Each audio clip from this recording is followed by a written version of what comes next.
Sanibona bafowethu, ngithemba ukuthi yonke into ihamba kahle. Naliqinise. Alikho idlozi elifundisa umuntu ukuthi athakathe. Alikho idlozi elifundisa ukuthi shawa umuntu ngesichitho. Alikho idlozi elenza njalo uma ngabe uligezile kodwa. Alikho idlozi elenza njalo uma ngabe wena uhambile wawuligeza idlozi. Idlozi mawulamukela bafowethu ufuna ukuthi uligeze uhlambululo libe lihle. Yini enisuke bese niqala nifundisa idlozi ukushaya umuntu ngesichitho bese lijwayela ukuthakatha bese liyangcola. Uma selingcolile ke lingenza noma ngayini. Kodwa mawuhlambululile angeke likuthakathise idlozi. Futhi kahle lento iyiqinisa ukuthi ukuthakatha kusenhliziyweni yomuntu. Kusuke kusenhliziyweni yomuntu. Inhliziyo iyathakatha bese ufundisa idlozi lakho ukuthakatha bese nalo liyakuvumela ngoba usulingcolisile. Once waqala waphatha imithi emibi, idlozi liyangcola. Waqala waphatha umuntu okubulala, waqala waphatha umuntu okuthumela isichitho, liyangcola idlozi.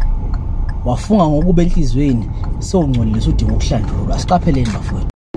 Nansi ke imfihlo ngedlozi ngokugeza idlozi. Nansi imfihlo khona. Nokubaleka kwayo futhi. Ukugeza abantu abadala uma ubamukela emzimbeni wakho kubaleka indlela esimanga because baningi abantu abadala abangekho emhlabeni abahamba bengazwani, abahamba bexabene, bahamba bezonana. Abanye babo vele bahamba sebeyiphatha imithi emibi, sebeyabahamba sebethakathe ngoba sibeyoya ngihlupha ngizambulala mina. Futhi babenza isho labo bantu. So lokho uma bebuya emzimbeni wakho basuke bebuya nalezo zici. Abanye bahamba banezichitho, abanye behamba bananani. Uma bebuya emzimbeni wakho babuya sebeyiphethe lezo zici zabo. Ukungcola kwabo ababekwenza kakhulu.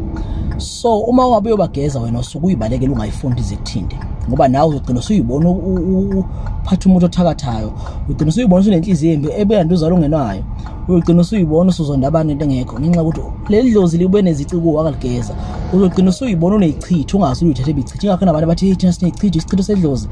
Ingoba ligezanga hamba ugeza idlozi libe lihle kuwo uzokwazi ukuthi uphile le ndlela elifuna ukuphilisa ngayo.